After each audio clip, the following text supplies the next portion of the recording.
Yo, what's up? This is Rob, aka Skinny Black's Lounge. Man, I just thought of something. If it wasn't for that intro, we wouldn't even know what you look like, Jay. Glad we got it. Yo, let's see. Back into it. Hey, while you at it, Jay? Introduce yourself. JT, period is silent. Hi, mom. Yup. We also have in the mix the elusive, the exclusive, the ghost of Lebo. My man is in the house. My man is in the house. We'll have a couple of guests hop in um, once we get started, when they're available, when they're ready. But for now, we're gonna get into a couple of times. We had a little fun time last week, talking about we did our first sports show, did the GOAT conversation around NBA. It was interesting. Somebody was talking about some crazy stuff, but let's get back into it this evening. But before we hop into the topic of tonight, as we always do about this time, suck a shit. I was thinking Uh-oh. about as a kid, a young man, even now to this day, um, I've always liked science fiction. You know, um, and I'll catch myself now, man, in a series or a good movie, and I'll be caught up in at the house watching science fiction, man. So like everybody else, man, I like grew up loving Star Trek. Thought Captain Kirk was the coolest dude on the planet. Um, and my favorite was Star Wars. Mm-hmm. You know, because I mean, come on, man, which one? Who? All of us want to be a Jedi. For Well, I'm sure. sure there's a couple bad. I'm sure bullies in the neighborhood thought they was Darth Vader, but that's other people's dysfunction. That's not for me to talk about. For sure. So you know, I told you this story before. I sit in my fortress of solitude at the house, the crib, and every now and then I pop a edible and go into a little different consciousness and be chilling, right? Mm-hmm. So one night, um, I took a little bit too heavy of a dose, obviously, because like in my mind, I was a Jedi, and I was Luke Skywalker at the crib, you know, uh, the lightsaber out, boom, you know, saving the universe, fighting the dark side of the force. Ah, And I woke up the next morning, man. I had pissed all on my bathroom wall. I, my high ass. That lightsaber, that was my real saber. they're the real paper. That was the real saber, man. I was pissed all over the wall. Whoa, Lightsaber, meat whoa. saber. Pause. And so you're crazy.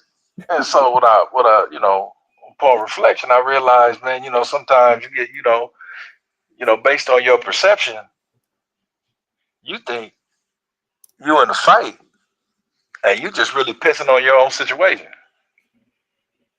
Mm. In my experience as a man, there's been more fights over what was heard than what was said. Mm. Speak on it. Yeah, I'm sure you had experience. You talk to your wife, or you ever talk to an ex girlfriend, and you say one thing, and they do the King James version translation of what you said. Because in King James, man, they turn the African Middle Eastern savior into Kenny G. Pretty much. Now that's what a woman will do to you in a conversation, man. You say, hey, I just want to watch the game. So what I hear you saying is you don't want to spend no time with me. Yeah, exactly. I'll be like, I like the Lakers. It's Luka.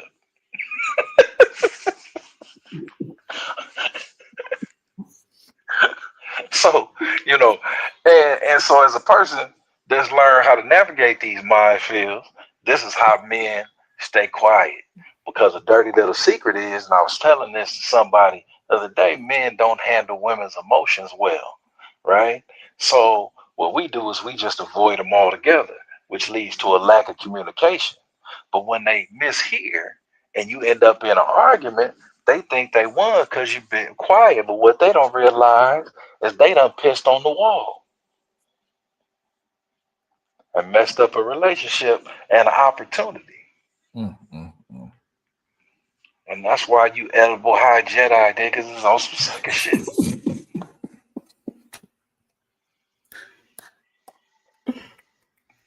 Love it.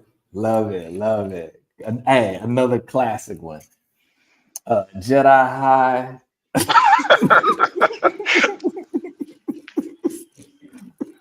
Edible high Jedi, sir. Edible High Jedi. My bad. I done messed up You the can, but joke. you can play with Edible it. It works. Jedi. It works. It works in all combinations. Exactly. Pissing on the wall. Exactly. I love it. I love it. Oh man. So what we want to do today, let me pull this up right quick. There was a podcast I was listening to. It was and the guy was interviewing, what's his name? I think his name is 'cause I want to give him a shout out. I mean, if somebody hear this, I'll figure it out. Terrain Walker. His show, his YouTube channel, and he was interviewing Dr. Tommy J. Curry, who wrote The Man Not, and which should be absolute required reading for everybody, not just brothers and sisters, not just brothers but sisters also. And so you know, Dr. Curry just go deep on just uncovering and peeling back the layers of all these different aspects of Black life. And one thing I wanted to talk about today is how we think about a couple of things. First thing is how we define this thing called Black masculinity.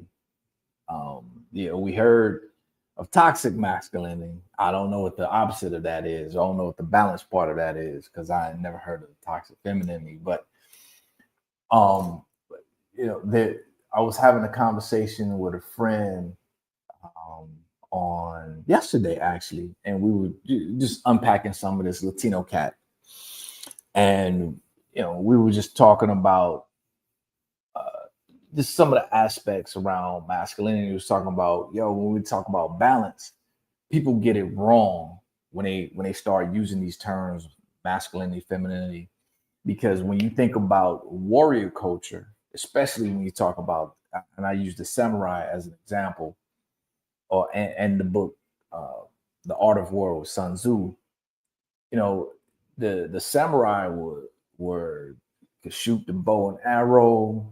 They were swordsmen. They knew all the warrior stuff, but they also was down with calligraphy. They was also down with poetry and haiku. I know you like haiku, Jay. They were down with they were down with gardening. They would be chopping up and cutting up and they bonsais.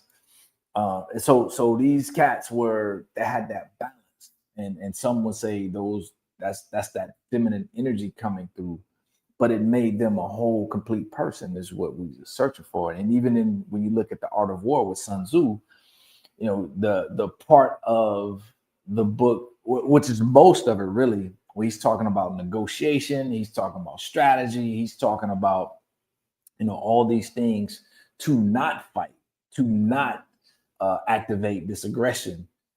Some may say these are feminine qualities, but again, it makes the warrior a whole complete person to get to the point to where they have these victories that are win-win, right? In certain, for the most part, when you think about it. So I say all that to say, as we think about the definitions of the prevailing narrative around Black masculinity and Black manhood, I wanted us to start thinking about, how do you define either one of those? First, start. How do you define Black masculinity? Is it different from Black manhood? Well, I'll do this. When we say Black masculinity, let's first acknowledge a couple things. That Black is an umbrella term. In the United States, Black can mean that your ancestry is from Arkansas or Jamaica. You could be from the Caribbean or Cleveland. I would say that there's something specific to African American masculinity, which is not often Okay. spoke of. Okay. Yeah. Speak on And that. because of our history and our roots in this country, um, there is a lot of hyper masculinity. Mm. There's stereotypes that we've had to endure and carry. And there is a lack of nuance that we're allowed to have or balance in our masculinity. Um, that's number one. Number two, I would also say, well, no, on a side note, I would say, I know haiku. That was my first interracial relationship in college, was haiku. The,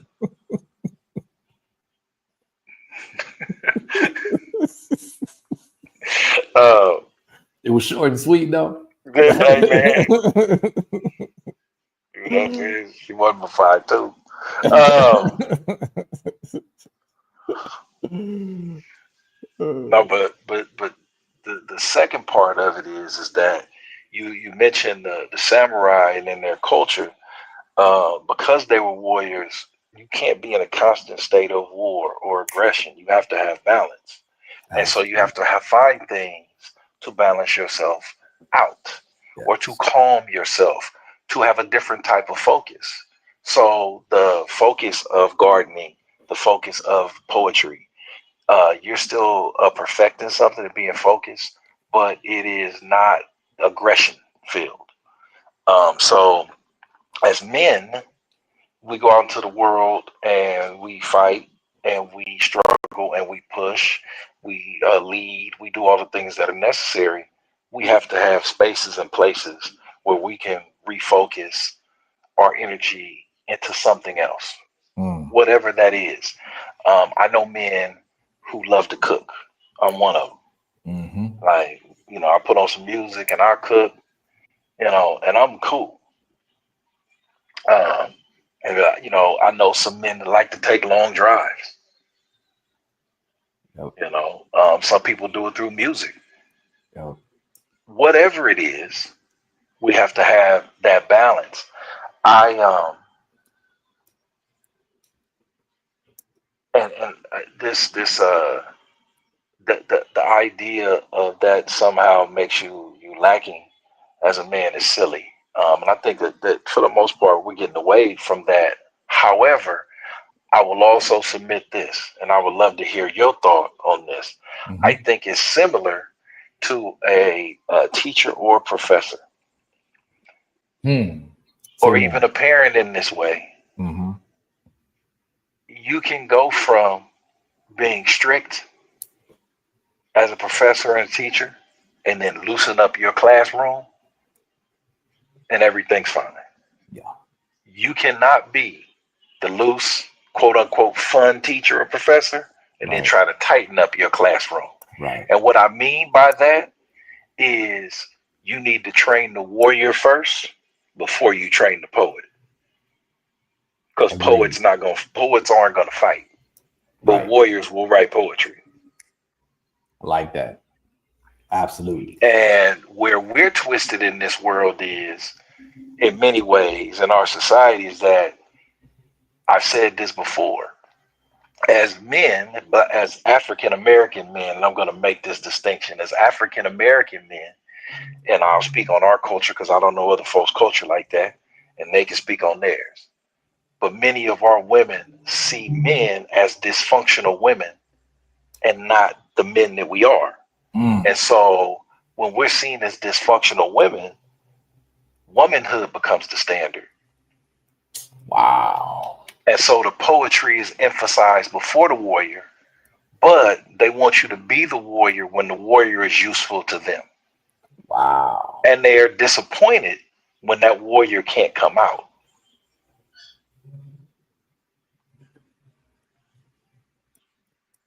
That's deep, man. So our aggression is not a bad thing. Mm-hmm. Our aggression when it doesn't serve them is. Ooh. Ooh. Wow. Wow. That's dope. So I'm glad you added that layer in. So as we think about these definitions, what role does the feminization of the definition or the narrative about Black men play, or African American men? Well, I mean, you can say black. I mean, I want to be a little bit more pinpointed and specific because see, we say white people, but white covers Irish, white covers sometimes Jewish, white covers different religion, Protestants, Catholics, German, Italian, right? And then they'll say, no, I'm white, but I'm Italian American. Or my roots are in Croatia. Yeah, we know in this country it's about we skin need color. to we need to start making distinctions, not for separation, but there's separate lineages, there's separate histories, there's nuance in culture. Everybody's got a different flavor, and I have nothing but love for folks from all corners of the world, and I enjoy experiencing culture, and so to just lump everything as black, that's actually doing a disservice to us as a people. So that I just make that specific thing when you talk about manhood, because the African American experience that's rooted in slavery and Jim Crow is a different experience. Most black folk, most of the other black folks came post early civil rights. Right. So they don't have that experience. Right. Now, slavery was all over the place. They had them on the islands. They had them all over, and they can speak to that. But that was also a different type of slavery. Yep. We had a special brand here. We had our Diet Coke had a hint of vanilla. Theirs had a hint of lime. Somewhere else they had lemon.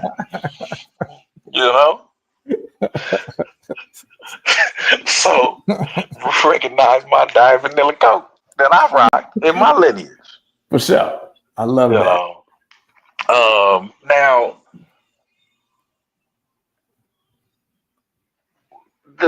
Now this actually is a through line across Western civilization, that we have been feminized. And I think that's an experience that if you get a group of men together, to certain degrees, we're gonna all feel that. Other cultures have pushed back against it more and are maintaining, but you're seeing it, right? And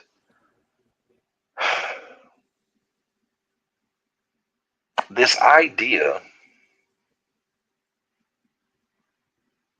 and this is one of the reasons why the African American experience is so specific, because the idea of the patriarchy and power as the only time America has given black men power. It's crazy. African American men power. It's funny, but it was for the purpose of a white woman's come up. Yep.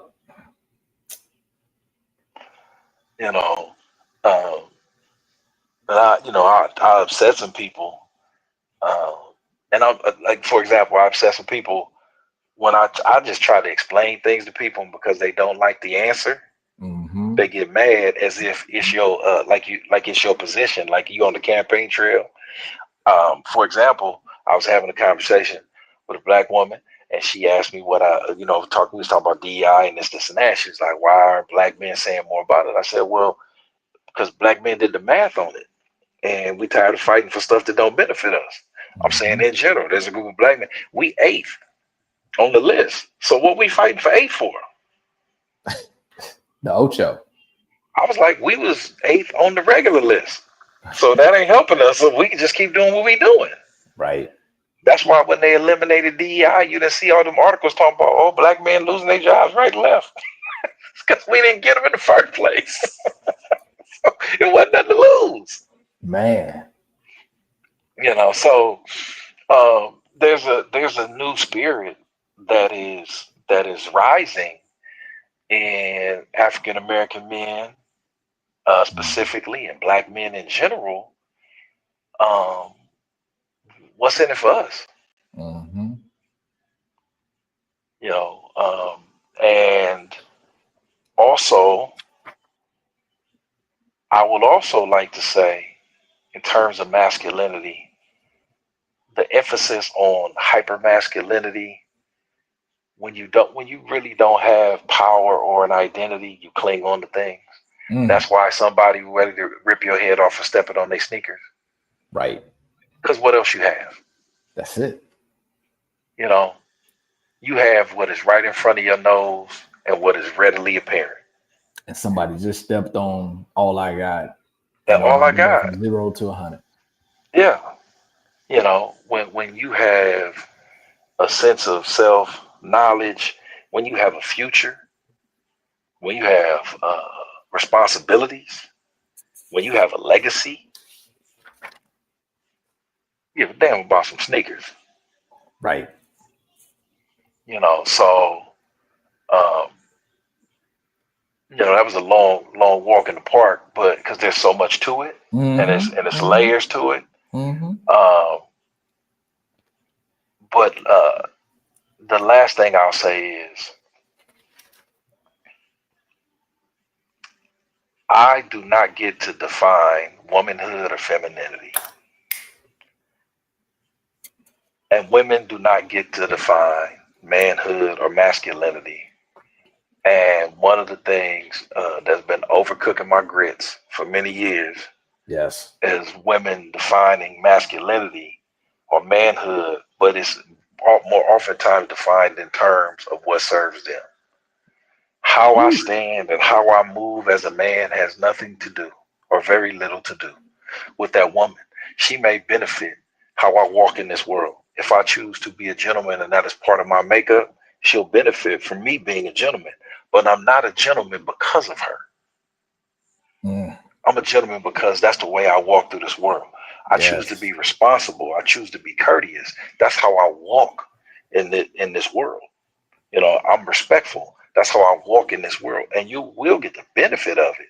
But it is not you that's doing that. My standard is my standard for me. Mm. And if it doesn't suit you, well, so it wasn't for you. Right. It's for me. Man, we got to get some sound effects in here because when you started like, And that's not disrespectful. not at I'm all. I'm I'm past the point in my life when people, just because you don't like something Mm. doesn't mean it's offensive or disrespectful. That's Right. just a way of you not having to deal with the fact of the matter that's presented in front of you. That's a way of not engaging, Mm-hmm. pushing something away. I'm offended, therefore I don't have to listen anymore. Right.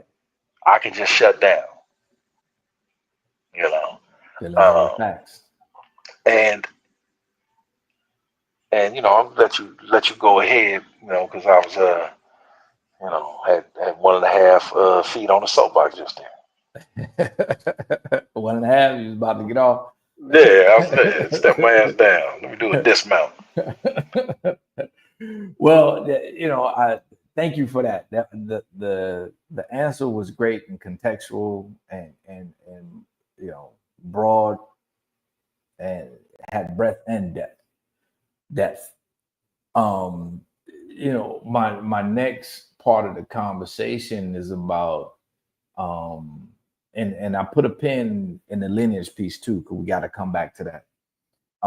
It's about what's the danger when someone else defines you, right? As a group, right? As Black folk, we know the narrative of us being threatening, and especially Black men, but Black folks as a whole, they may see that from Black women too. Some white women may see that from Black women.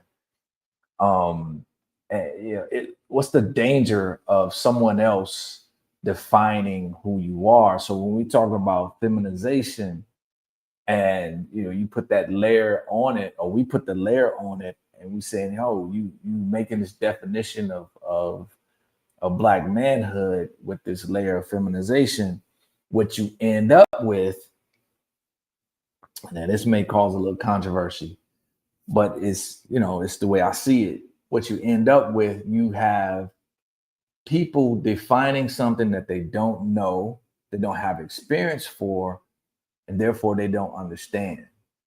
And then take that and then define themselves as that.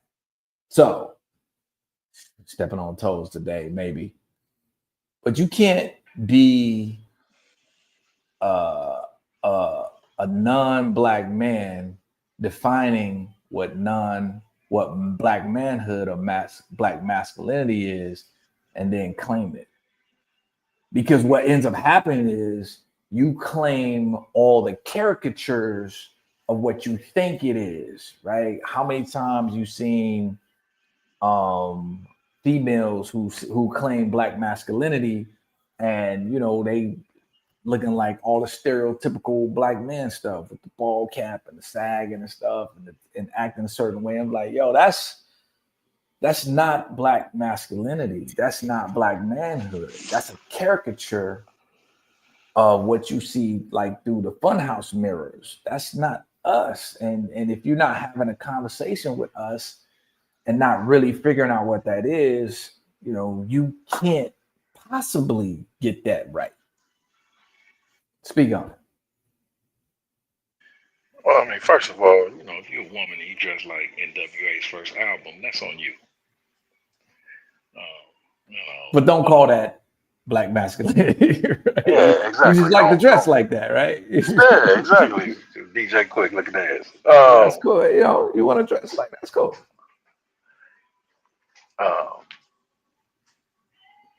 But so you gave two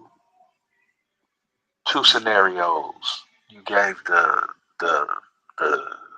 fear, the predator angle, and you gave the feminization angle, right? Mm-hmm. Or the danger angle, I should say. The danger angle and the feminization angle, which basically turns this into predator and prey. Mm-hmm. Okay. So let's forget how the greater society views this, and that. But the way that it's been presented and born into our psyche is how we see each other. So, wow. I mean, outside of Cain and Abel, it's hard to kill your brother. Wow. But it's easy to kill something that's dangerous. It's easy to put down the threat. And also, if you see yourself as dangerous or a predator, what do predators do in the jungle?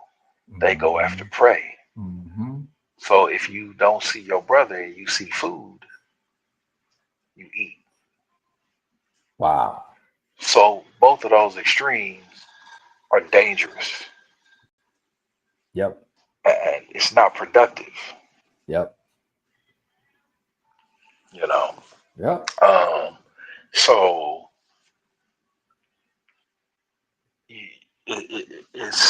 it's how we see each other, how we see ourselves. It's so funny And now that I'm older, I see this happen all the time. You know, you walk into a place and, um, there was an old rap song, and the line was, "Brother say, should I keep a mirror in my pocket so I can practice looking hard?" And brothers be having their face, and then you be like, "Hey man, what's going on?" Or you give them a nod, and then you can see like the air come out of it. Hey, what's up, man? Just hey, what's up, man? How you doing? Right? Good, brother. Like, oh, I don't have to, or like when Mm-hmm. I used to throw fight parties at the crib, Mm-hmm. and every now and then it'd be a dude that comes that I don't know that wasn't invited, and you could see him when he first get there, and then he realized, oh, it ain't that kind of party. Everybody here is cool, Right. and his shoulders drop, and the next thing you know, he got a drink in his hand, and he talking, and it's all good. But that first entrance is tight, Yep. Yep. and we have our armor on and our mask on so much, man, and we don't see the humanity in each other Yes. oftentimes until it's too late. Yes. Yes. That same teenager or young man that everybody, when something happens to him, that goes, "Oh, it's on the news. It's so sad. I feel so bad." If he was with two of his friends walking up the street, you wouldn't be like, "Oh, look at them cute little boys. Look at them cute Right. young men." That is not the reaction they get. At all. So like, on the side note, I'm tired of the protests after we dead. That don't do nothing for me. Right. You know. Um, so it's just like it's how we see ourselves and one Mm-hmm. another. You know. Mm-hmm. Um, sorry, my mind went to. I'll tell you the story later. My mind went to the argument that me and my mother had about her funeral. Anyway, I don't know why you talking so much. Right. It ain't like when the time comes you're gonna be able to do nothing about it. Right. It's like I was like, now when I was growing up, I used to say I'm gonna do what I want to do anyway, and that wasn't true. But this time, it's true. Right. Should be You looking you from could on you high. Yeah, you could stop me when I was 12. You can't stop me when that happened. No. Um, No. but now the see,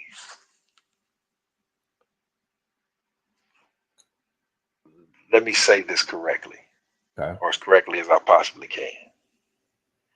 There is a difference between being less rigid and being fluid. Mm. Speak on it.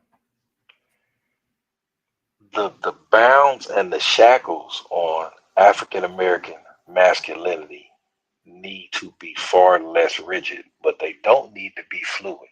Oh, agreed. Fluid implies no rules, no Right. standard. It just Right. is what it is. That's not it. Right.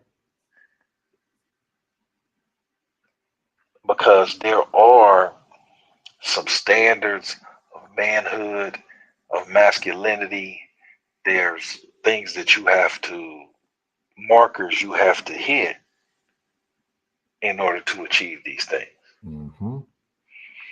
Um, and so I don't want to go so far away from a standard or some rigid, some expectation, something, on the board that now becomes fluid and is just a free for all, Right. right? No And because then discipline you in have it. nothing. Right. Yeah. No Because values, no no, because discipline. Mm-hmm. no, because without discipline, you don't have manhood masculinity. There we go. It's a cornerstone Right. because you can't. You want to leave us up to our own desires and devices? Mm-mm. Mm-mm. Okay. And then to that fluidity piece, It's like, hey, listen, that's at a certain point in time, we got to be on the same page about our values. You know, we either gonna have integrity or we not. That's not fluid, Yeah. right? So See, people don't understand what male lack of discipline looks like. ooh, they see it every It, day. no, it looks like prison. Good point. No, and people don't think prison. No, that's what prison is full of men Yep. that lack the discipline. Yep. Yep. It doesn't look like what you think. Men don't have long arguments. Mm-mm. You know. Mm-mm. So, but anyway, go ahead. You were saying. No, that was dope. That was dope. To the point of, how does that impact, the Black community as a whole? Like we talk about, and we had laid out the idea of a Black agenda, and I'm all over that idea, right? I'd rather us as a people, advocate for policies that benefit all of us rather than advocating for a personality who gonna fail and let us down. Where has that? We've done that doesn't work. Let's try something else. And as we think about, the planks that would be, or the policies that would be on such a Black agenda, if there aren't pieces of that connects to, and I go back to Dr. Tierson Johnson's piece around the Black male agenda. If there are not some pieces from that's adopted into the overall Black agenda, then Black brothers gonna be like, you know what are we doing? Because you talk about family court, you talk about all these different the legal system, like all these different pieces that will significantly change Black male life. And if nobody's talking about it, if nobody advocating for it, if we're not getting something for our votes, if we're not getting something for our energy, how I just say vote with your feet, whether we're showing up or not, whether we hitting, checking the box or not, there's gotta be some sort of what's in it for me, like you said earlier. What should and if the narrative is, and the definition of the brothers who are supposed to be part of the Black collective is being defined by someone else and not us, then we'll never see the type of policies that we need, deserve, or even is gonna transform our day-to-day lives. Because again, you can't define what you're not. Well,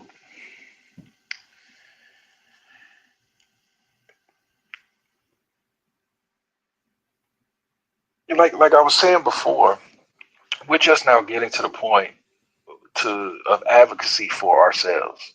Yeah. I don't think that most brothers, or many brothers, can even say specifically what would be for us. Mm-hmm. But when they hear it, yes, then they go, oh yeah, oh man, I didn't even think about that one. Yep. So when you talk about family court and you talk about these different things, yeah, once it gets out there, then the wheels start turning. For a lot of these things, we don't even have the words right now. Yes. Yep. Yep. And as the words come about, then it's like, oh, okay, yeah, that's what that is. Mm-hmm. I want that right there. Yep. As a few states, for example, have moved to a baseline of joint custody 50-50 in Kentucky, divorce. right? Is that Kentucky? One of them? Kentucky's one of the states. Yeah. Well, that's a game changer. Yep. The idea. And paternity test. but yeah, but I'm saying that the idea of equality, except for,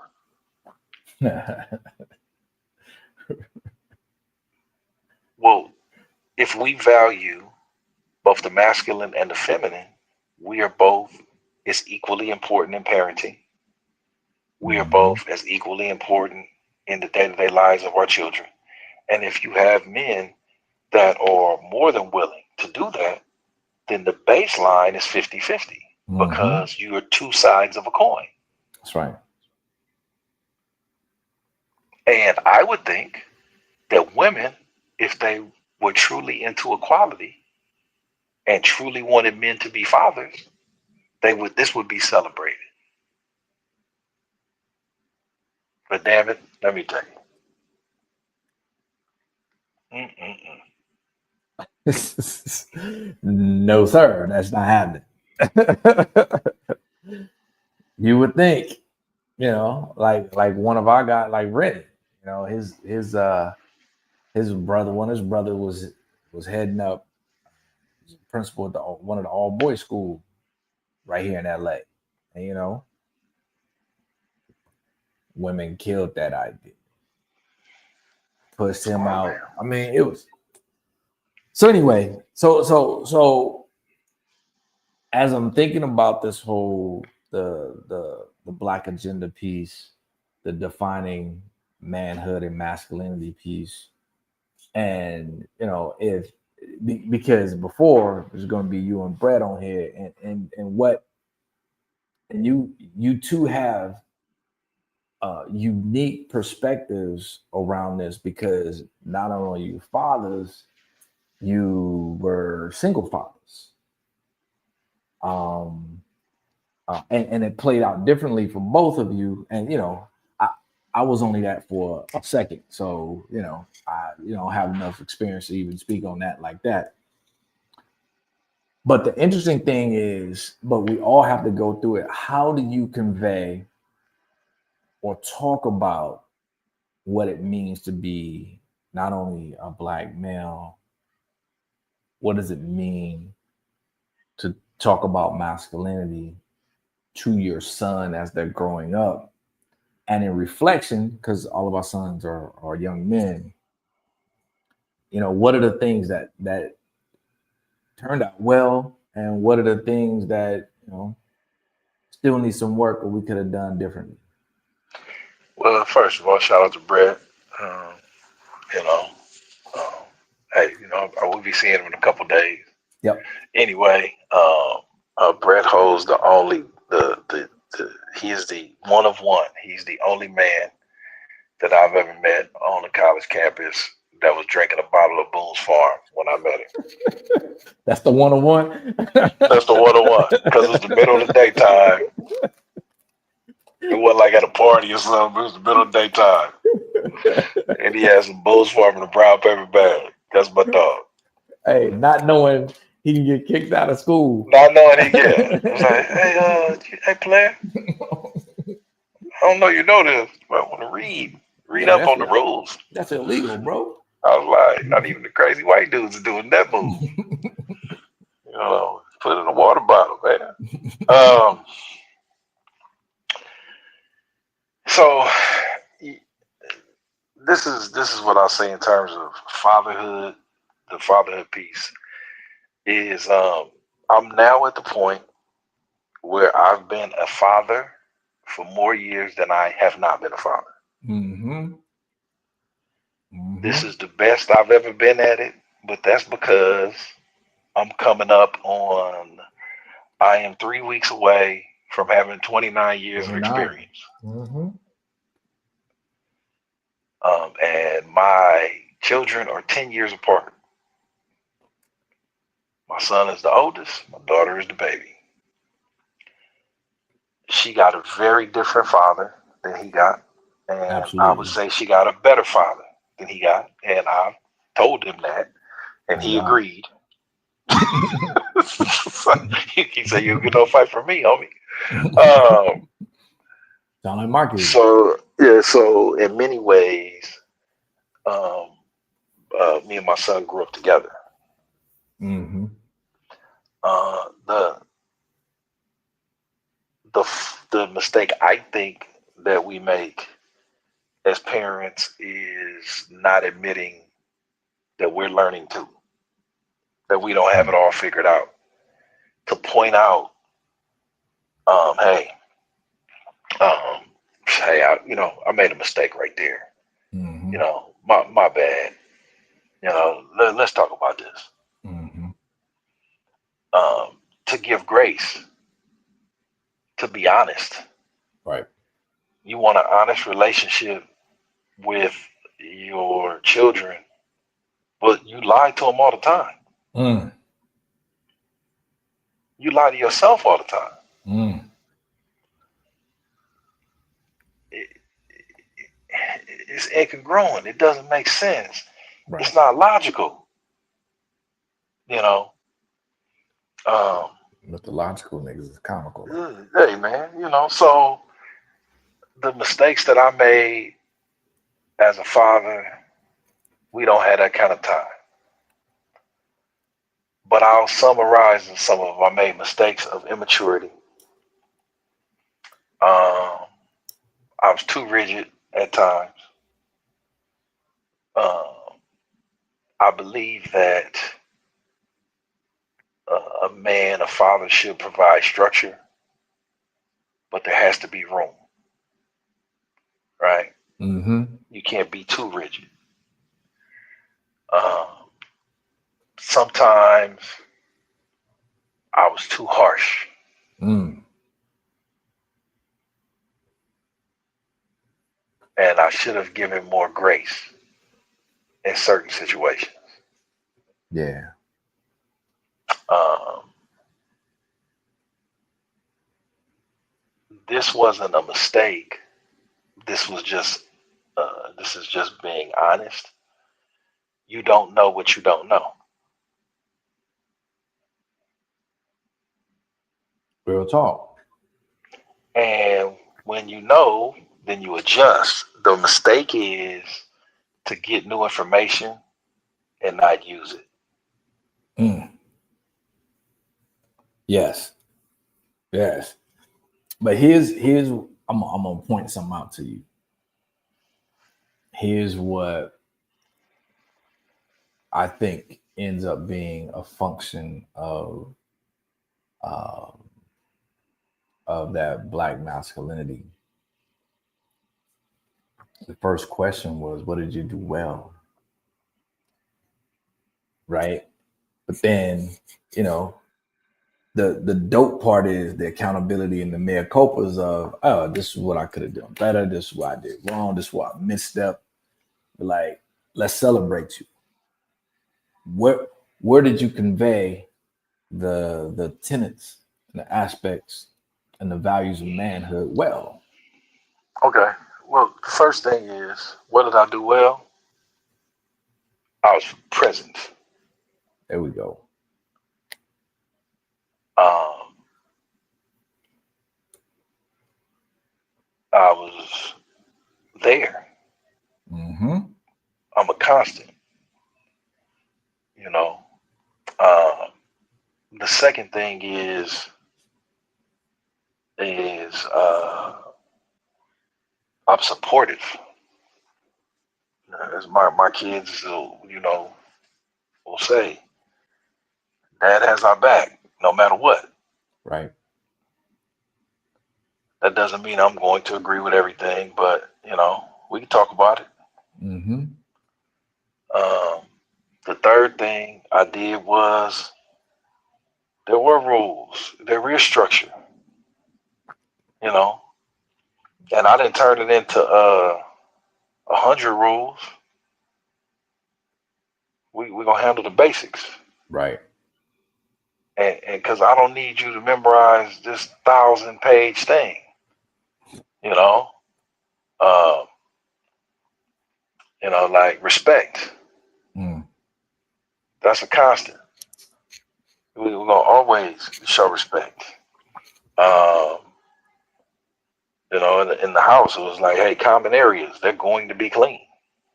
Sure. We make up our bed. What else? I got this one from my uncle. This is a dictatorship, and I'm the dick.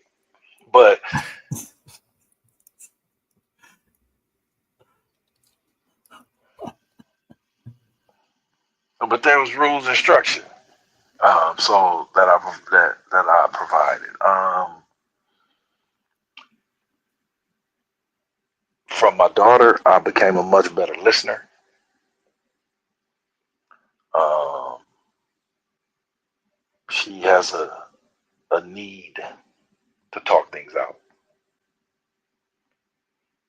Um, and I had to learn how to get underneath the words with her. Mm.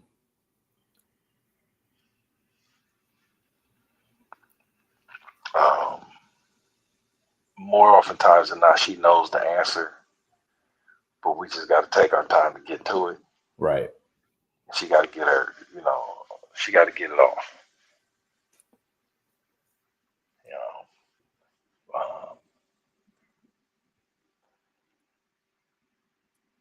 Right. what else did I do right? Mm-hmm. I showed them what it looked like. Honestly. I Authentically. showed them what it looked like. I never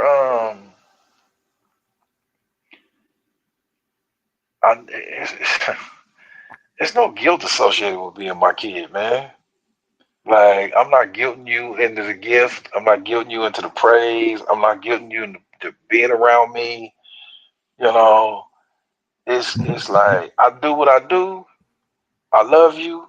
You know what's up, and we can talk about it. Right. Real simple. Yeah,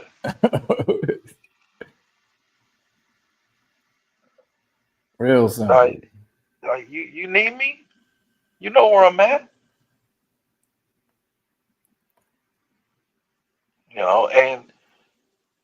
And the honesty is, I don't praise a lot, but when you praiseworthy, you get the praise. When I Mm-hmm. disagree, I'll tell you on some BS. Right. And you can look, and you can stay on it though. But you deal with the consequences.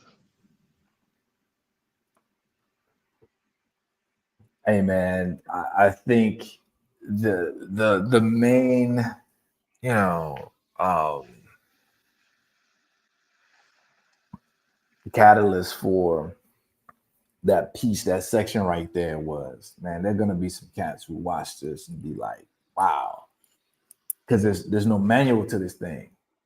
And if there was like one or two gems which you gave, that cat wasn't thinking about, wasn't doing, and now they have, one more or two more tools in a toolbox, man, the children benefit, which means our community benefits, which means, that changes everything for everybody. So thank you for that, man. I appreciate that. Let me just offer this. I was listening to a podcast, and the gentleman was talking about African Americans, Black folks, and generational wealth. How we don't pass it down. Majority of us don't have life insurance policies or investments, and our next generation is constantly starting from scratch. You know, um, but there's also a lack of generational wealth in things like wisdom, discipline, Mm-hmm. Mm-hmm. family structure, Mm-hmm. masculinity, femininity, values, morals, structure that we're also not passing down. Right. So it's one thing to start from scratch and be poor financially. Huh. It's another thing to start from scratch and be poor financially and poor morally, Morally. Yes. poor family wise, Yes. poor structurally. Yes. You have a very small chance of surviving against all of those odds. Man, slim to none. And we lack generational wealth on many levels. As a community, we do not respect our men or manhood. It is devalued and minimized. Mm-hmm. We do not respect our elders and their wisdom. Right. And that is part of the reason why we're in the situation that we're in today. Agreed. Every woman that I've been involved with, my sister has read and given me the report on, and she is as accurate as a pregnancy test. 100%. She about 100. She batting 1,000.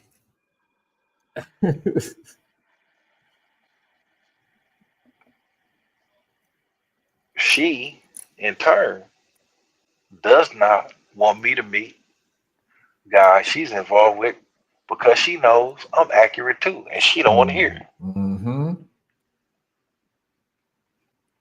There was a time where you couldn't get to a woman in the family without going through a man in that family.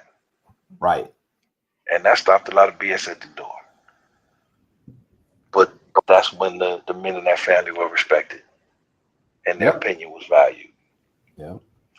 And we can negotiate what these things look like in modern times, but respect is not negotiable. Not fluid. And that's the problem. We're not negotiating terms. There's a lack of the foundation, so there's nothing to talk about yet.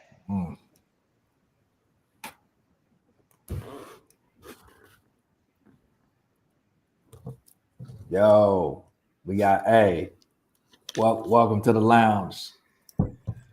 Cam, aka Mr. Jim's in the Gym. Introduce yourself. What up, good people? Cameo Williams, just another good brother. Happy to be on here with some fellow good black men. Dope. I mean, man, listen. Hey, we've been talking about redefining Black manhood and Black masculinity, the impacts of folks who aren't Black men defining that, and feminization. We've got into Black agendas and the impact of what does it look like when a Black agenda doesn't have specific things that Black men are going to want. So we got to get something for our vote, for our feet. And we started talking about the impacts of, Black masculinity, what it looks like being a father, and how did it work out having sons?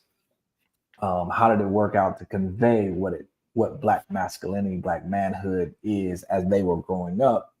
What worked, what could use a different approach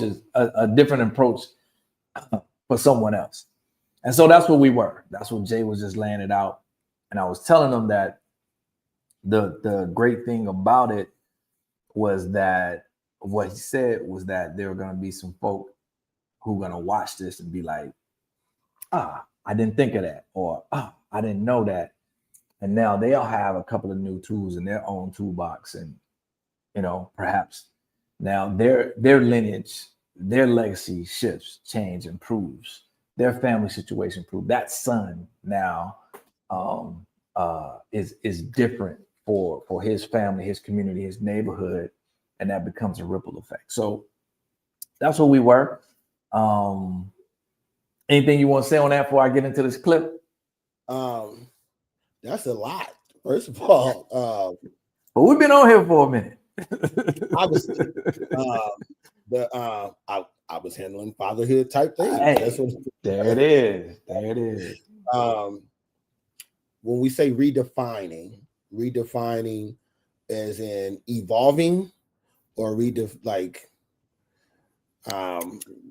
We we mean as someone that defined it for us who wasn't us. So we are redefining, technically says defining for ourselves.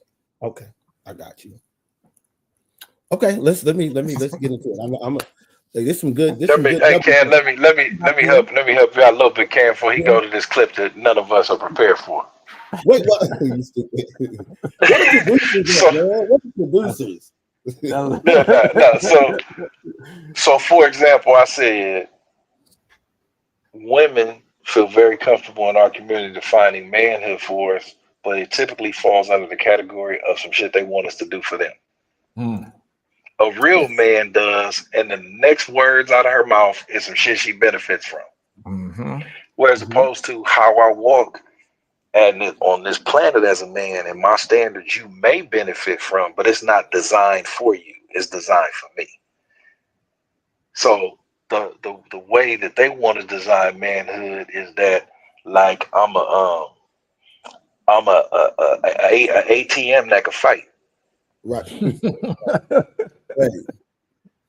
Hey, when you travel and when you want to bring some liquor and they say it's duty free, that's what they think. That's what the women think black masculinity is for them. It's duty free, right? Duty free, no tax.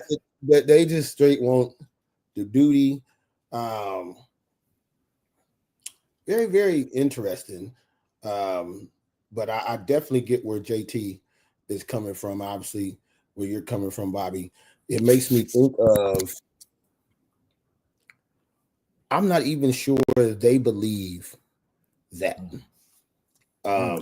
Say more. Speak on that.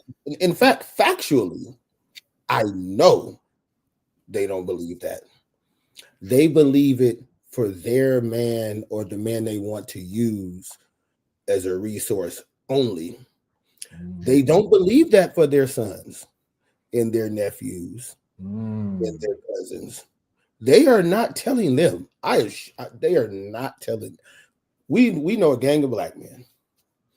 We in frats. We need to do a poll. I assure you that none of their homegirls, none of their aunts, their mothers told them that masculinity and the expectations and responsibilities that we hear our black women saying for their men, that they were told. I got a gang of them. I've never heard that from any of them. So when I say I don't believe that they believe that, they don't believe it, except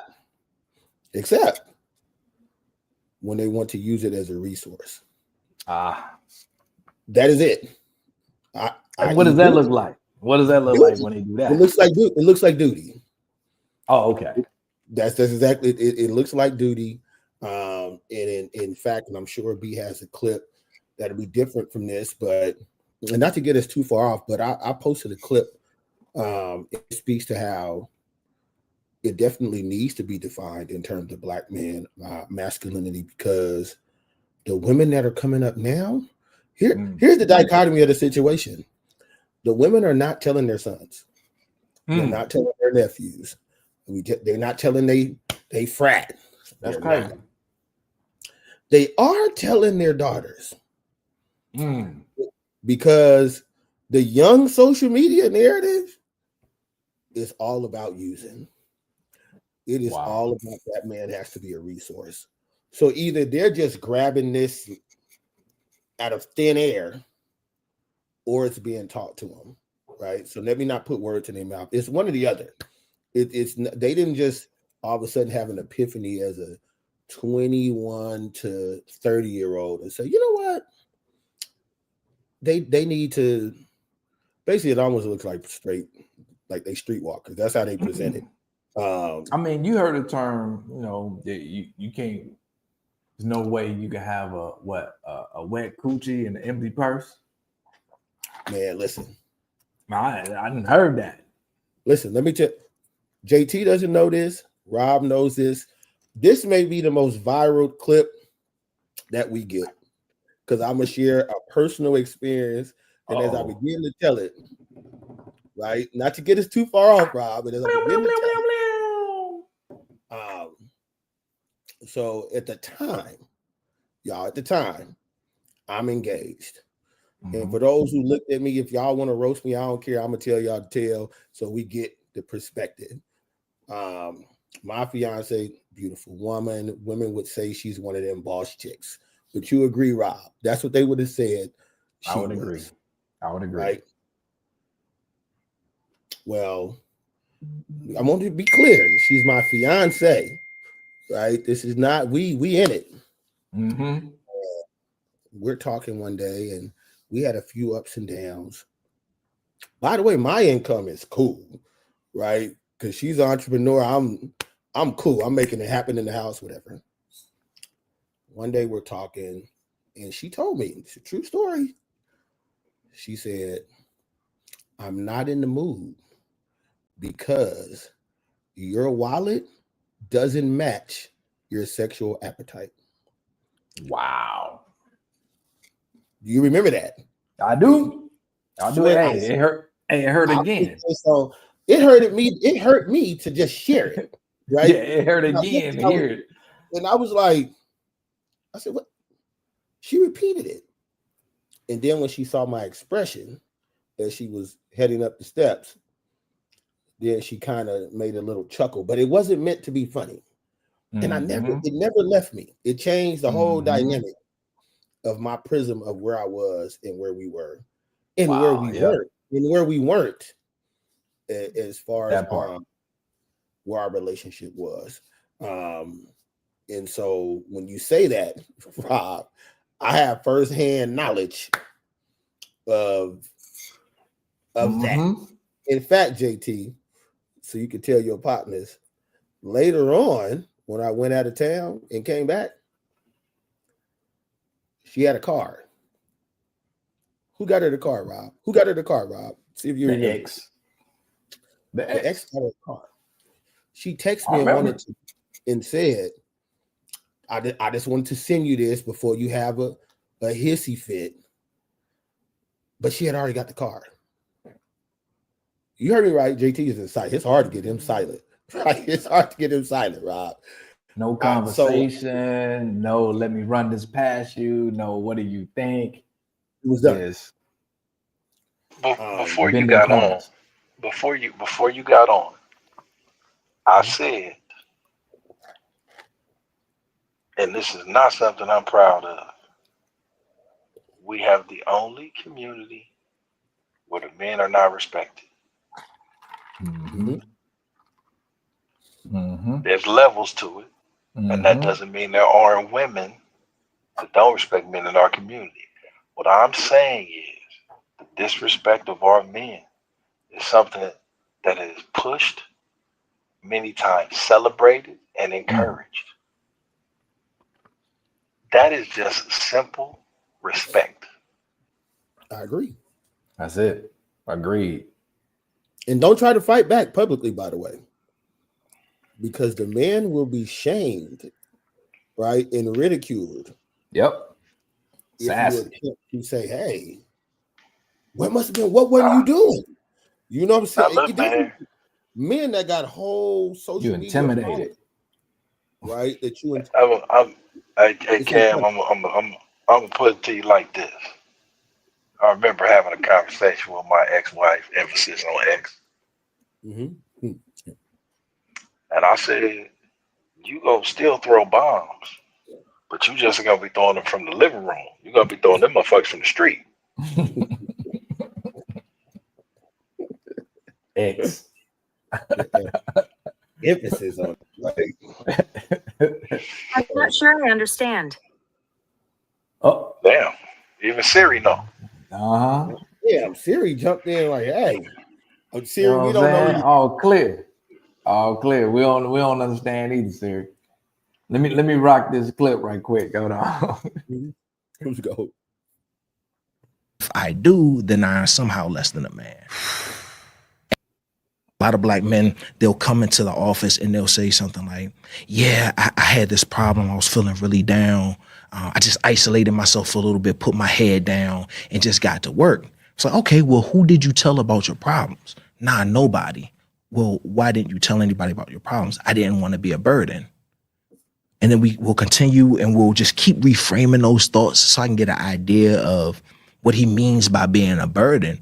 And it kind of distills down into this idea that I don't want to have to depend on anybody for anything, because if I do, then I'm somehow less than a man.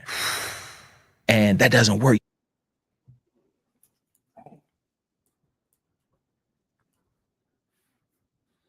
Thoughts?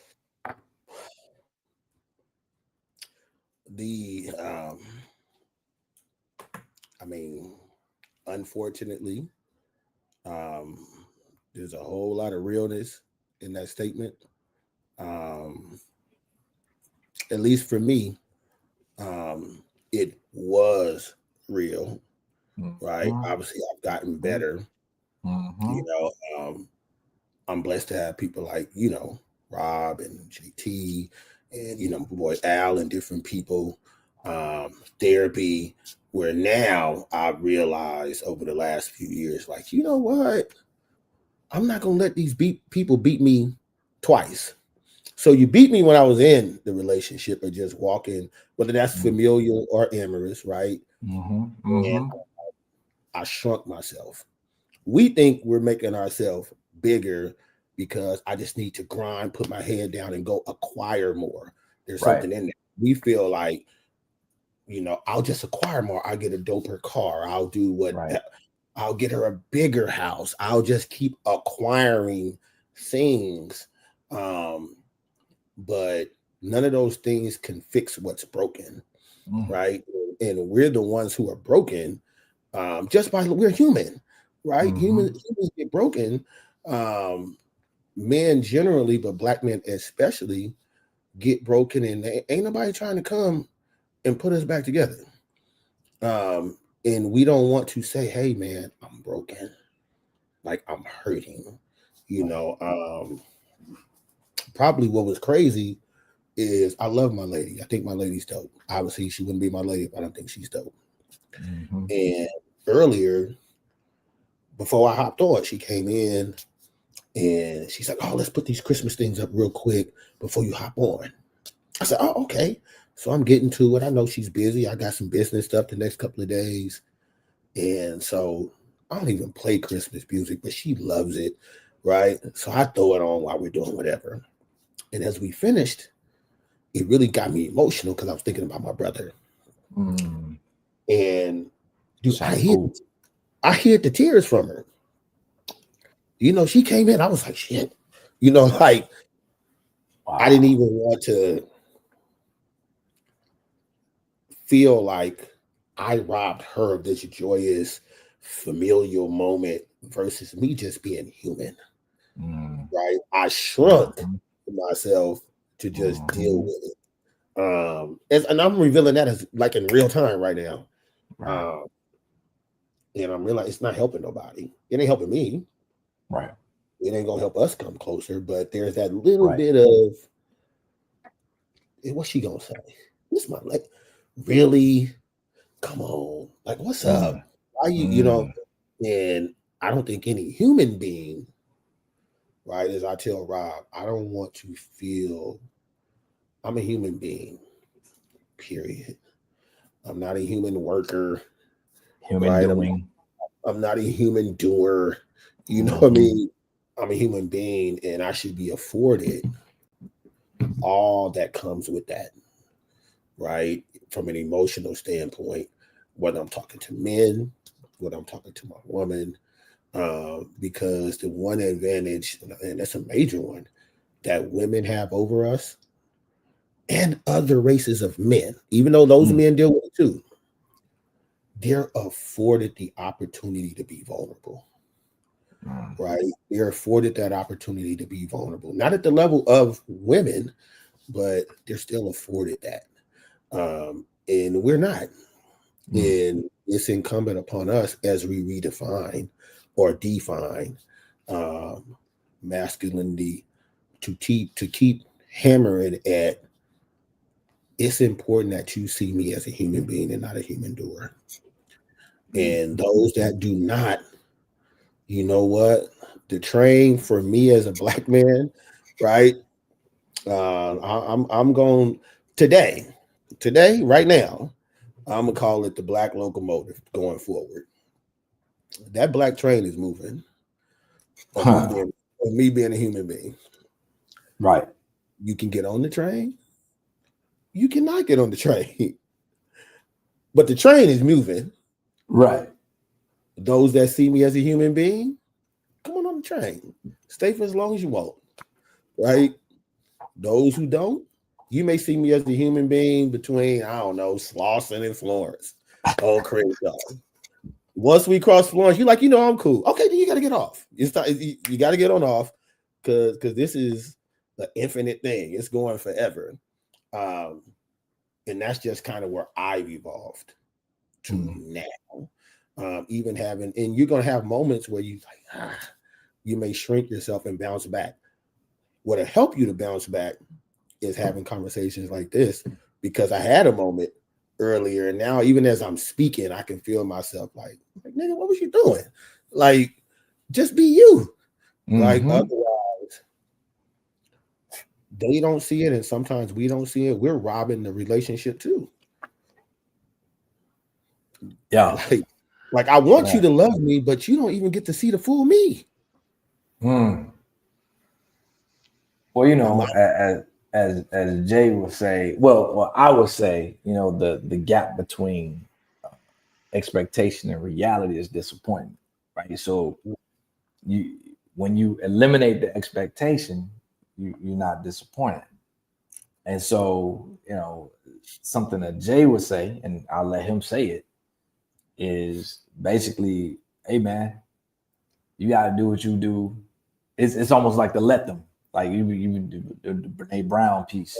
Hey, yes, sir. You gotta do what you do and let the chips fall. The expecting part is the work. Jump on it, Jay. Radical acceptance. Radical acceptance. Radical acceptance all day. So if you've ever had the experience of expressing yourself or sharing something personal or intimate and having that thing used as a weapon against you later, then it makes you, I would offer you never had the same relationship with that person again. Filthy work. No, not at all. And it makes you very gun shy.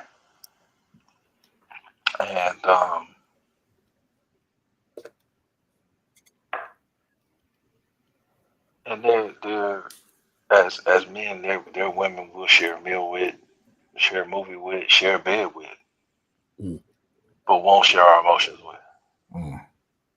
Because the first three, they're safe to do it with. That's wild.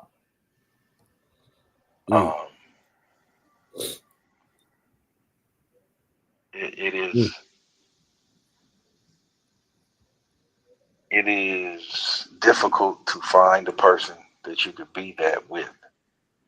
It is equally as difficult to do it as a man, because again, that's not something that has been passed down from generation to generation. That's a knowledge and a wisdom that we're all discovering on our journey now that wasn't handed to us.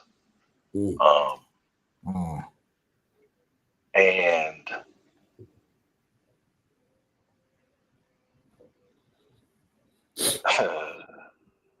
I've been in situations where I haven't shared because of me, and I've been in situations where I haven't shared because of her.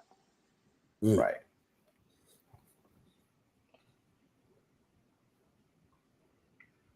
I've healed certain things about me and came back more healed to somebody, and they didn't like what they were dealing with the more healed person. They longed for the messed up person. That's right. Yep. Can I share some on that, JT? Yeah. First of all, I think that was hella vulnerable for you to share and accountable all at the same time. That our women can even be the best version of themselves because often they haven't got that version of you or us, right? So very rarely do they have to step up. They think because maybe they dealt with an FN, y'all figure that out, right? And because they dealt with that, and it may have been true, he may have been an FN, and they were a good woman to that FN, right? So now they come to you, but the problem with dealing with an FN is you still may have left that relationship not knowing what your weaknesses and strengths were. You didn't have to have real conversations, right, with the healed version of a JT, where JT could come back and say, no, I'm standing ground on that. That is my boundary. Hey, you know what? You're a little too loud. You disrespectful. Hey, what's up with our intimacy? I've been holding it down over here. That's not optional around here. Like, they're not in that space consistently, right?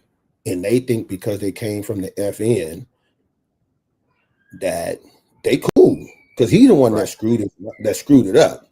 But now you come where we need to have real conversations, real visions, real partnership, real listening, real cooperative, being real cooperative, lack of argument. Like you got to come, and now you got to be a real woman. Like when I say a real woman, I mean a real human being that is mature and able to sit down and have conversations, right? Have tough conversations, know what a real man actually looks like, because he is standing on, he got a vision. He's going to work hard, right? He has some expectations of the home, right? You'll hear the women say, it was hard for me to release, because I was so used to. You still want to continue being that. But this man is like, no. I come with some standards, right? I come with some real rules around this thing. And so as I look, and I know this is not about the women, but it makes me think, as great as they think they are, they can be so much greater. Right? Wow. When we add that piece, but that piece is missing from them, right? Where like there's real standards, right? Real things and a real maturation process and involvement that won't happen without us giving our piece and just as Kerry would say, hey man, just go ahead and be the man and stand on that square, because whether you do it or don't, right? You stand on it and believe in it, and the greater woman will rise to that. She will rise.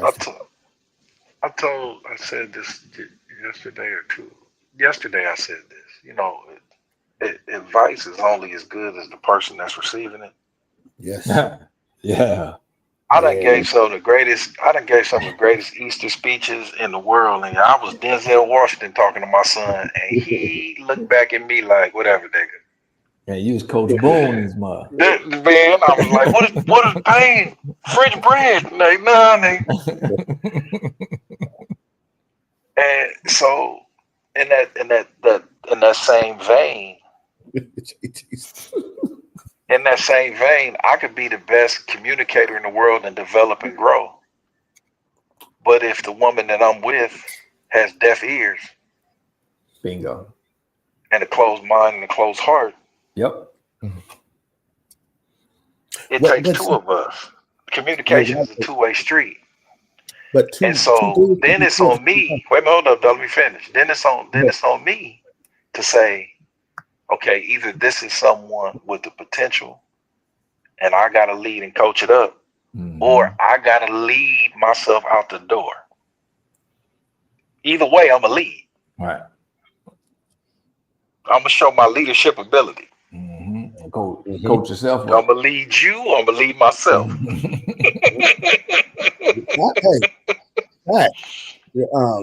Facts. But I'm agreeing with you. unfortunately and fortunately, some you will lead to them leaning into the relationship with you. Others may not get it till they get to the next guy. They're still better for it because at some point you like to think people get on purpose in life, right? That's what my dean used to always say. You're gonna get on purpose in life at some point, right? And get on purpose, like there's things that our parents or our mentors told us 25 years ago. And 25 years ago, you're like, you know what? As along the way, he was like, you know what? I remember when he told me that. So I don't know when that plant's gonna grow. I'm not so sure it does for them, bro. It may not. I don't know, which is all the more reason though to do what JT said. Just do us. Yep. And lead and say it and stand on it. Because those who want to receive the advice will. And those who won't, you put on your white usher gloves, usher them on right on, usher them right on, up and out of there, right? Or usher yourself up and out of there, right? But somebody getting up out of there. Sure. But see, here's the thing. We fail in the leadership areas, men, and not having that adult conversation and saying and expressing that. I agree. Because it's pink and between 96 and 102 degrees, depending on how you work it, and we kick it for that. Yeah. And it's beautiful. Yeah, but no, I'm saying the power. Yes. The impact of no, wait a minute. The impact and power of looking at her and not angry, not sarcastic, not mean. Yeah, hey, I see what you're saying. I'm expressing myself. I'm sharing with you. I'm here, and you've shown little to no ability to listen or hear me in any significant and meaningful way. Wow, that's powerful. And it is a complete and total turnoff. That's powerful. And I'm interested in having an adult relationship. And I don't know if you're capable of having that, so I'm going to seek that for my life. Now, it may translate when she called her homegirl and be like, fuck him. But but in her heart of hearts, when you got to deal with the person in the mirror, or you got to lay in that bed at night and you replay that conversation, it's going to hit. Agree. Yep. Agree. I agree. We don't know the win. Yeah, no, but as men, that's a conversation amongst men, and that's another conversation of what true leadership looks like. Yep. And it's not mean, it's not spiteful. It's just like, listen, this is the standard. This is what I'm seeking. Women have no problem telling men what they're looking for. We can tell them what we're looking for. How about that? And you know what? I think you just gave me a whole different thing to look at, which is all the more reason we stand on our square, by the way. And I think, Rob, you and I may have had this conversation before. As I'm thinking of leadership, or some people say it's leadership, some people may just say being stern, some people may just say, hey, this is my program, you getting on it or you're not, right? Being direct. Our women have no problem getting on the FN's program. No problem. Are the FNs better leaders? Do they just set the tone early? Is it because they, for whatever reason, they not looking for nothing long term? It makes them more apt to just be raw and open, like, yo, this is what it is. They may even have another chick. But I've watched let me not say great women. I've watched accomplished women. What other women would consider Mhm. that, educate, whatever. And I watched them run around FNs.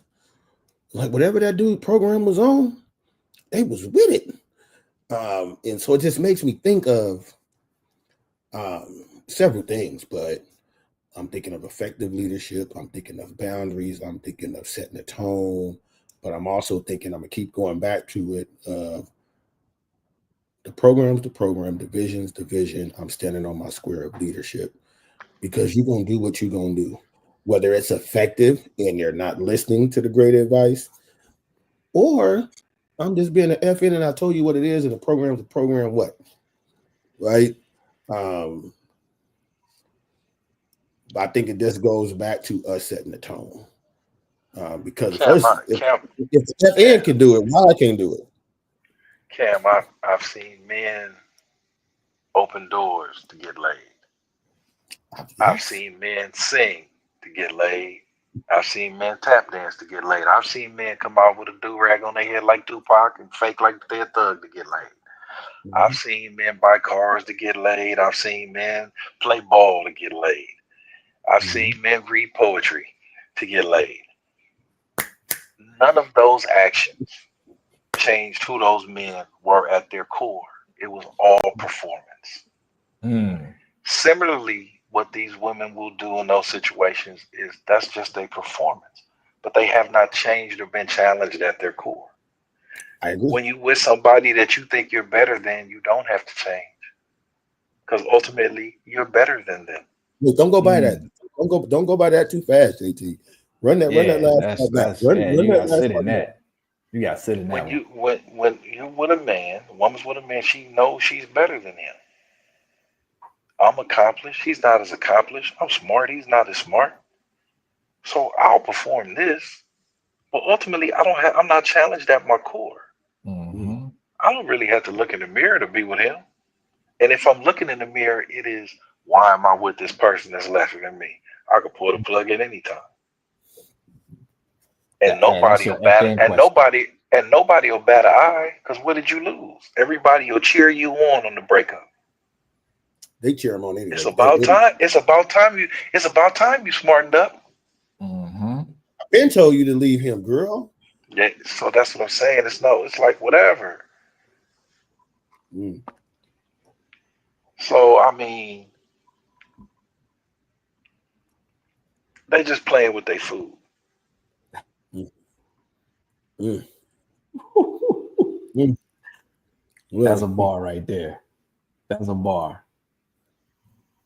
Oh man, that's dope. I good. even with the clip, man, just the John Henryism piece of it, of just not saying, feeling that it's a burden if you do. And it's crazy when I first saw the clip earlier today.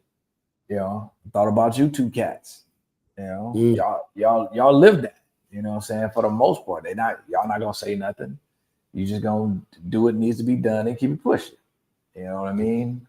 There'll be those times when we have all over the years from engaging with one another and just situations have learned to speak and talk and share a little bit more.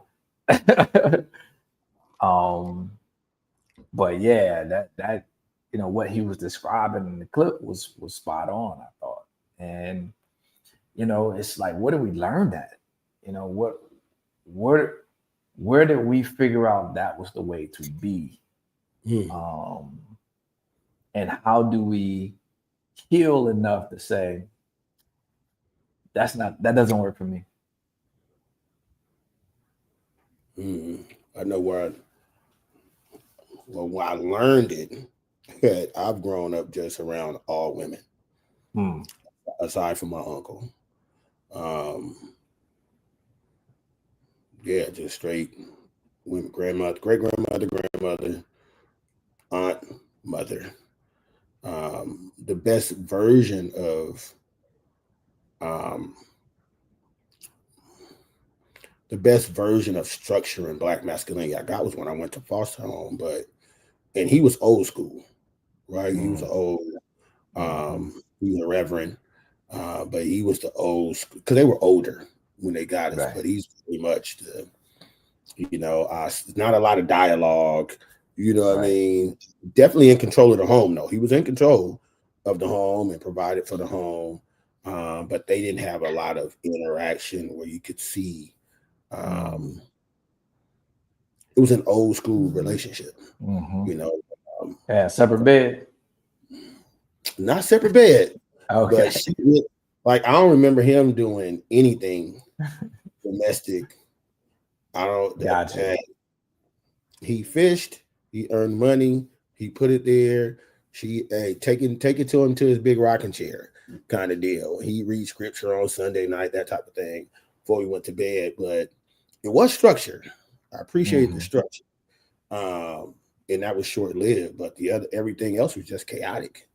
And if you're dealing with 4 women who got their own issues with each other and their situations and them figuring out life, and the only thing they're committed to is their feelings. And I forget the scientific thing. Your feelings and thoughts, it's like 60,000 to 80,000 a day. And if you committed to how that go, and so I would sit and watch, right? And I would just learn to, okay, how am I going to just manage from day to day? I don't even want to be in that hurricane and tornado of all that. It's not healthy. Let me figure it out on my own, because I better not go to them with my little problem with all this, going on. And so for me, I learned to let me just try to figure it out on my own, which sounds great. There's some resilience there, right? Some determination there. But you get into relationships or trying to have one, and it's not a healthy space to be, because you're looking at a partnership, right? Like, that's what you're looking to hope to have a healthy partnership. And I didn't have those tools early on. I thought I needed to figure it all out on my own. I feel differently now, but I thought that, and that's where I got it from. Jay?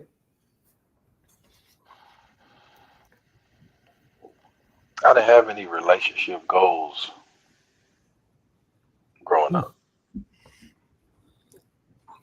Even though I come from a family where people, meaning like, I come from a family where people are married. And actually, my family, we really a functional, dysfunctional bunch. And it's respect amongst each other, and we work together, men and women. But in terms of relationship goals, there wasn't a marriage or a relationship that I saw anybody have that I was like, oh, I'm gonna have that. I was raised primarily by my grandparents, and the generational divide, it didn't match up with my experience as a young man. So I thought that their type of relationship wasn't realistic for my time. And what I was attracted to relationship wise didn't really exist in the young women that were my peers, because I was raised by my grandparents. So, and then my other influence was my mother, and she didn't say it like this, but her philosophy was run them up. And she was basically like, don't settle down, just have fun. And there's no shortage of don't settle down and just have fun, girls. Yeah, right. If that's what you're looking for, right. And that number is growing the way the world works. So I think that you seek and ye shall find. The men that I knew in school and that were looking for wives found wives. Good point. And and so I don't I won't go into great detail, But the few times my son called me for relationship advice, a lot of times it didn't go the way he thought it was gonna go. But one time he broke Run up them with his hoes. girlfriend. He had broke up with his girlfriend, and he was messing around. He thought he was trying to be player, and then he went out and saw this chick that he was messing with another dude. He called me in his feelings. Mm. And he was like, "Pops, what should I do?" I was like, "Nothing. The hoes for everybody." It's for the You street. broke up. I said, "You broke up with your girl. That's everybody's girl. Right. You got to learn the difference. She doing her job. I said, you out here hoping to set and run point. That ain't how the game goes, son." He said that's everybody. Her resume matched her performance. That's what I'm saying. It's in the bio, baby. So he didn't, at the time, he didn't like what I said. Now he's a little older. He appreciates what I was trying to convey. And I told him, I said, "You're not built for this. I've raised you as a relationship dude. I've raised you as the kind of, respectful young man, the vision I have for you." I said, "So you trying to bounce outside the gate and it's rough in them streets." I said, "You need to come back inside. You were born and raised in a structured environment. You can't go be on Thunderdome. Can go in the jungle, baby. Nah, And I told him like Bane. I told him like Bane told Batman. I said, "Oh, you playing in the dark. I was born in it. You just adopted it." Come on, man. Real talk, man. I said, so I tie it back into to me. It wasn't until like I felt like I had life, quote unquote, together, and I was like, "Man, but I don't have a wife though." And even in that, I didn't go about it the right way for long-term success. Between the three of us, we batting what 33% in the marriage department right now. Like in the have a wife department. Look. Yeah, it's true. And I don't, I crack just about everything, but I don't blame my ex for any of it because I got down on my knee and I asked for it. So she was the woman I chose. Right. And she's not a bad woman. She's a good person. She's a great mother. But in terms of our long-term success, I didn't have the filters set up to even, and I didn't have the mindset to have the conversations to dig in and really get to it ahead of time. And so you're not gonna get the right answers if you're not asking the right questions and you don't know what to look for. And so she passed every test because I was handing out the wrong test. It was on me. That's great right there. And I bring it all the way back around. That's another aspect of leadership that we're not talking about and we're not teaching. I agree. It makes me I love how you put that, passing out the wrong test. That's a bar. And first of all, at least you passed out a test. Many of us don't even we passing out short quizzes. Nigga, like, she fine, she seemed cool, like there's so many deep questions. Like man, there's so many things I would ask early on to then watch early on when they came up, whether they came up with me or I watched them come up in other aspects of that person's life, right? hey, when you are moody and you are married to your feelings, how do you deal with disagreement? You know, with a That person part. often. Um, How did your do you, parents deal with it? how did your parents deal with it? Um, you know, do you feel like, hey, like I have a vision? Do you want your man to have a vision? Are you gonna trust that? Right? Or do you have the mental space right now to do that? They may say, what does that look like? Which is all the more reason, JT, for me to know, right, coming in.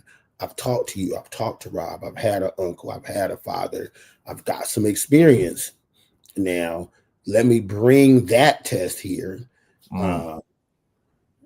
over some dates, right? And to be willing, no matter how fine you are, to say we may not get to the second, third, or fourth date. Right. Even though we had a great time. You know what I mean? We had a great time. She seemed to be feeling me. Well, nigga, I'm a cool nigga. Like, I'm funny and shit. You should be feeling me. Right? I'm not saying it to be cocky. Hey, first of all, I think I'm a cool nigga. And when grading on the curve, nigga, I'm kind of winning. Hey, nigga, I'll go up, some notches. But I'll say that to say, I think a lot of us cower from the real test. The real, real test of.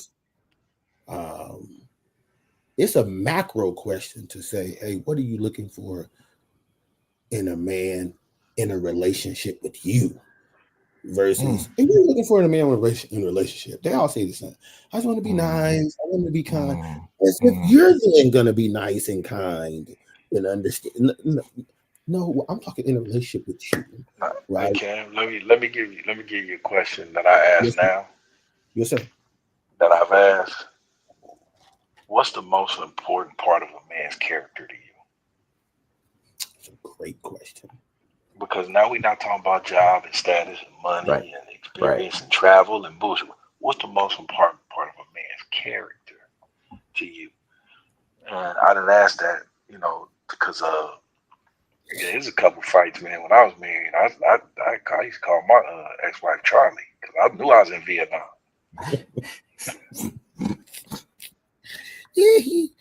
Oh snap!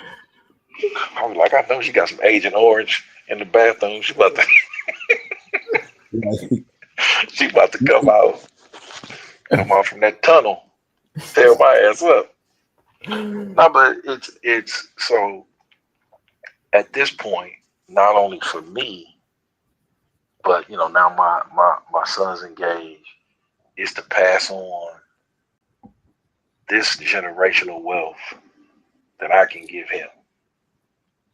And then my future grandchildren can have that.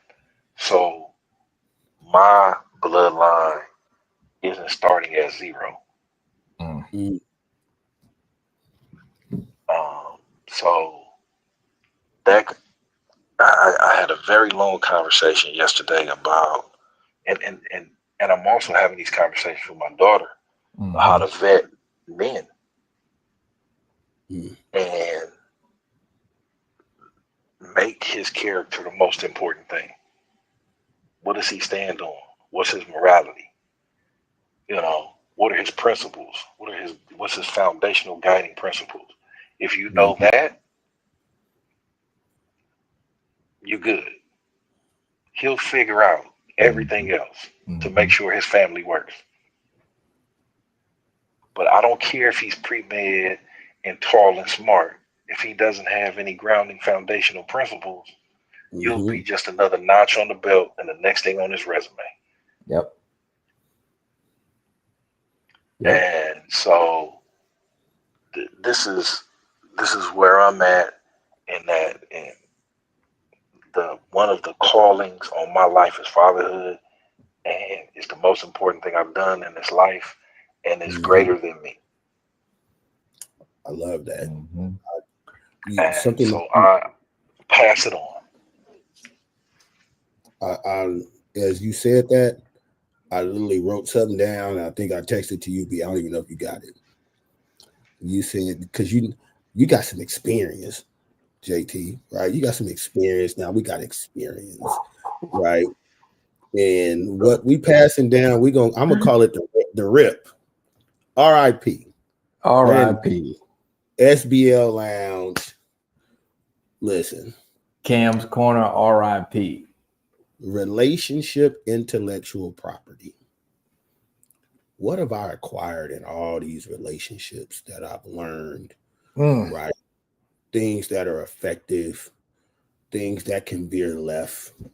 A lot of times we've all spoke to people that were married 30, 40 years, and we're curious. B, you always say stay curious.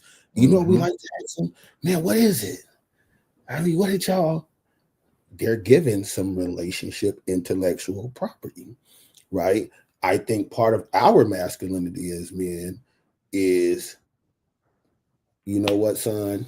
Like you just said, the morality piece, the character piece, that great question that you asked, that our mentees, we're passing that to them. Our sons, we're passing that to them. So now in they first, second, third dates, when they're looking for a wife and not just fun, they have a different prism than we had, you know, back then, because we didn't even have that rip. I didn't have it. I don't know if I didn't have it. So I'm out there thinking, well, she fine. Is she nice? And she chose up. You know what I mean? So you gave birth to that, JT, as you were speaking. That really touched me. To make sure that those are things I'm giving to my daughters. My son turns 18 tomorrow. And all the daughters I have, thank you.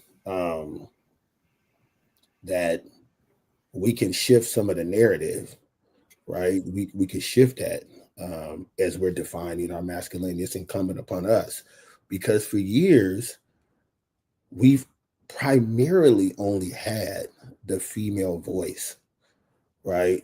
The black mother, the black grandmother, the aunt, the chick, speaking on their journey in the relationship. We have to be strong enough to speak on our experiences in the relationship, what worked, what didn't work, things we learned, things to look for, things for us to maintain and do, things that we should question, and be firm on it enough and have our shit together enough. Hey, to put the usher gloves on, JT, and we ushering somebody out. I'm either ushering myself out, I'm ushering you out, but the train is leaving. Okay, the train is leaving. Hey, right? I grew up in the Baptist church. Don't make me put my usher gloves on. I'm junior usher. We are soldiers. Hey, those are our seats. Get that rock? Sure. Don't get me. You gotta hold on. Uh-oh. So on that note, we're gonna shut this thing down. Yes, sir. For everybody listening, paying attention, watching this when you watch it, hit the like button, share, subscribe. Big ups to Cam, Coach Cam. Big ups to CT, aka JT. Cam, where can they find you? They can find me on IG at MR Gems in the Gym, MRGEMSINTHEGYM, Mr. Gems in the Gym, on Twitter, X. Is it X? Is it Twitter? Whatever. Just Gems in the Gym. That's where you can find me. Check me out. Dope. JT, where can they find you? At work tomorrow, and and remember, when you get to a certain age, stretch marks are just a roadmap. That's wisdom right there. That's wisdom. Big ups to Tally and Twine. Go and get that Tuskegee Airman joint. Fire. Big ups to the gathering spot. Big ups to Dio behind the boards. Hey, we up out here. Man, we gotta get some sound effects or something, Dio. Yeah, my little I said that. So hey, so we out of here. We'll see y'all next week. Yes, All Peace. right. So Diego, you got there it is.